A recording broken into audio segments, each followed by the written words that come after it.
All right.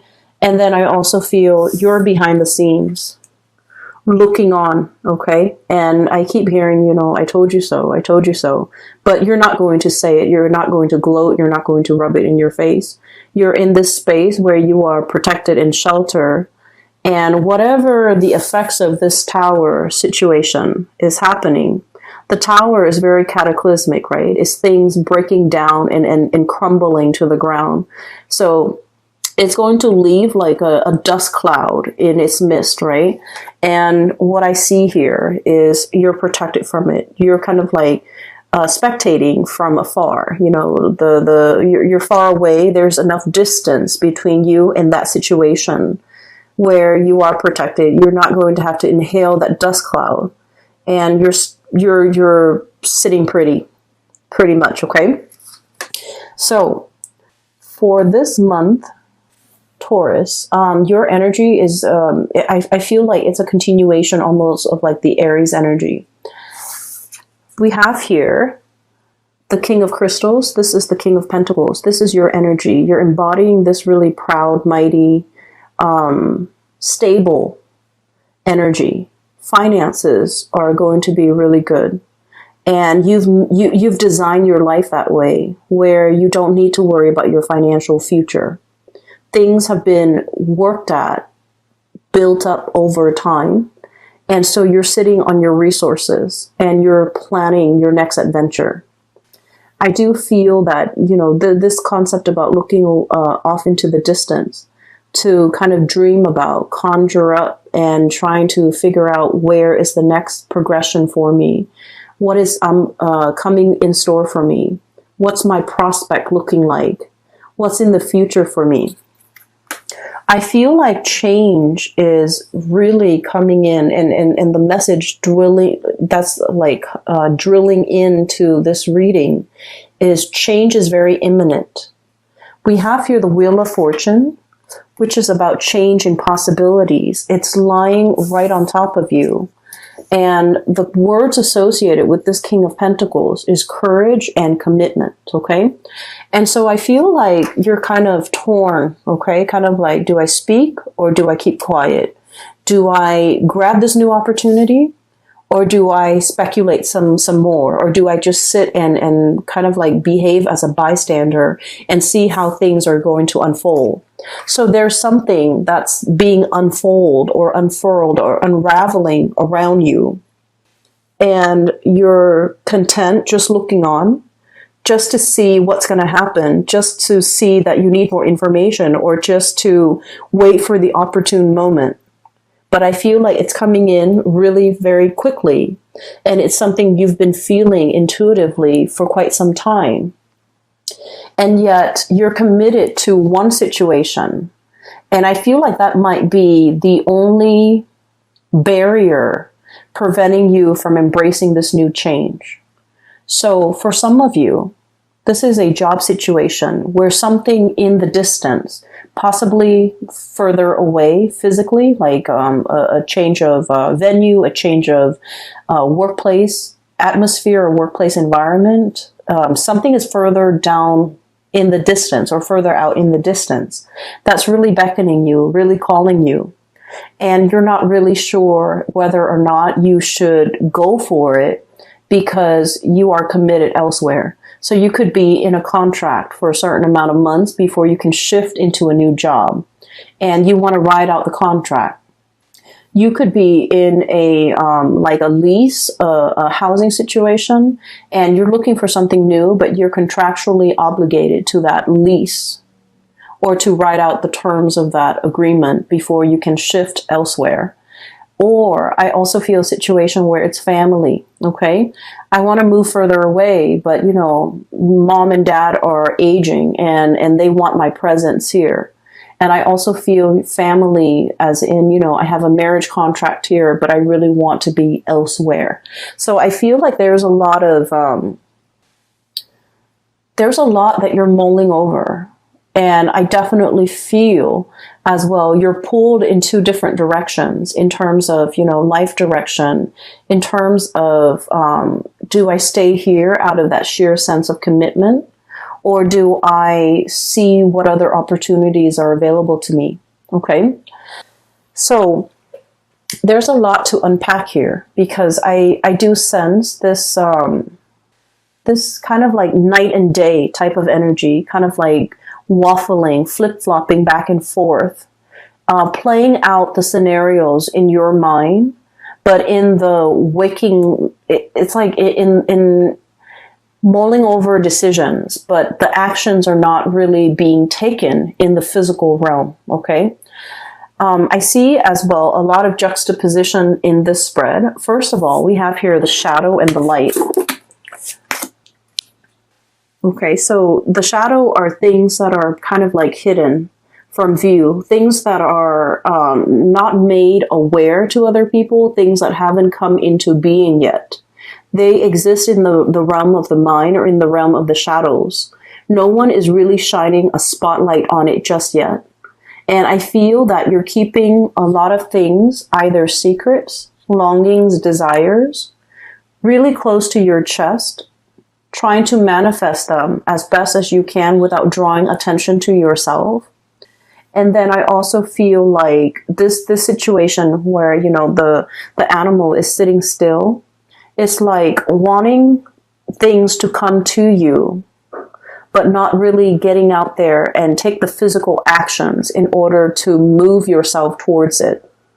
And I do feel this is a love relationship here. We have as well the King of Cups. Okay, so this is like the epitome of an emotional connection that you have with someone, something that is very transformative.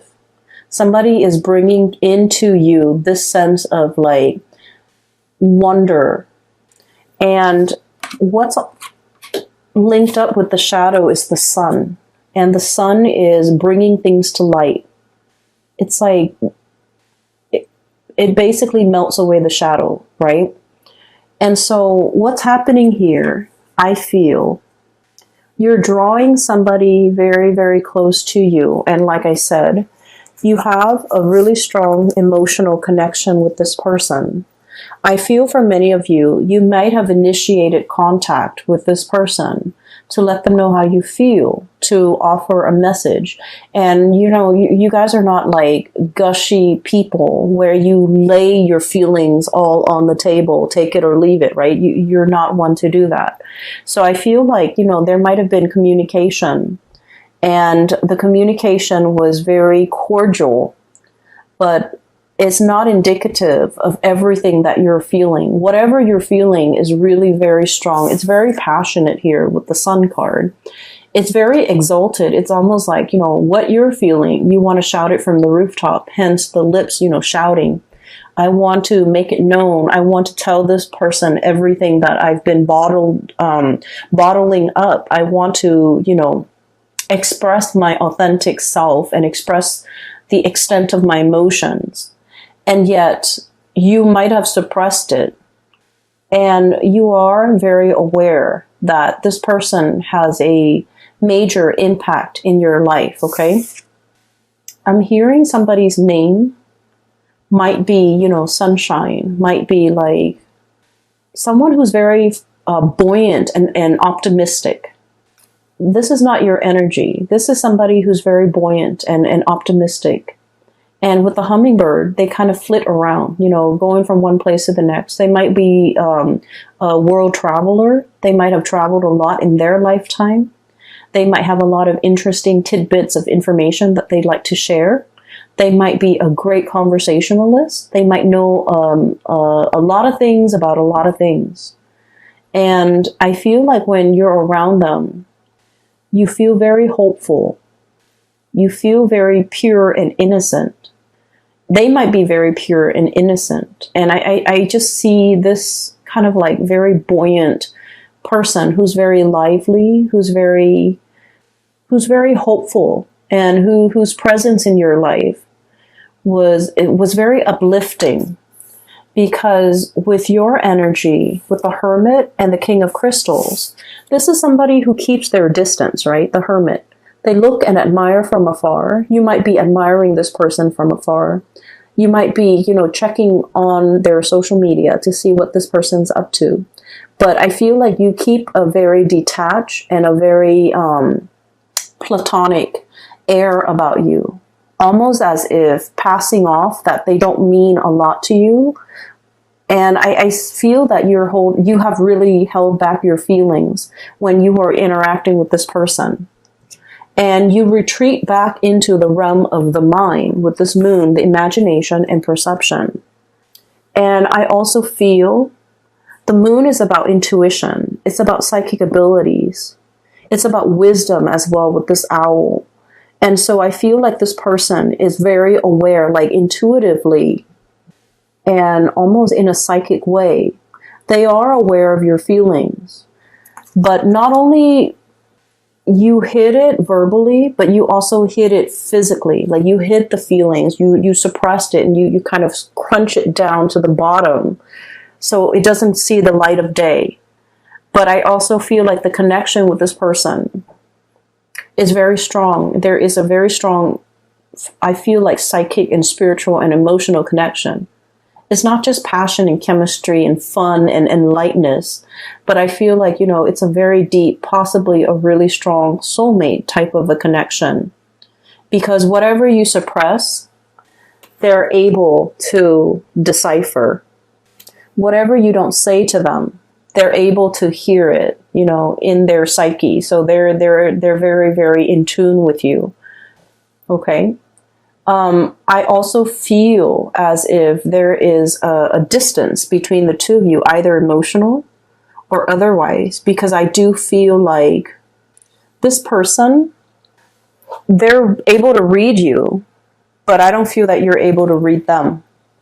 And so you might not feel like the feelings are reciprocal. You might not feel like they're on the same page. You might also feel like the weight of your emotions and your feelings are too much for you to handle.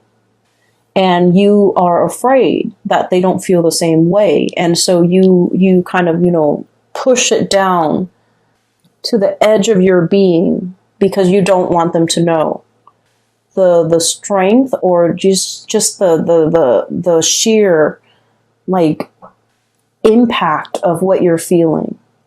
So I'm hearing like the word impact, but like it's also packing down and then, you know, impact. Something is impacted. It's packed down. It's like bursting at the seams, wanting to speak and verbalize something, but not being able to, not wanting to lose control, not wanting to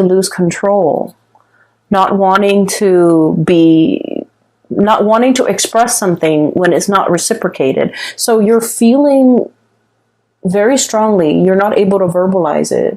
You're not able to read the other person. You're not able to understand where they're coming from, how they feel about you, whether or not they are feeling the same way that you're feeling. So this is it's an uncomfortable place to be.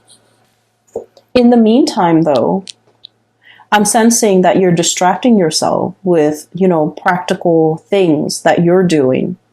I feel many of you are taking really good care of yourself physically. Okay? You're feeling vitality. You're feeling good. Like just getting over ailments. Feeling kind of like at the peak of your physical best.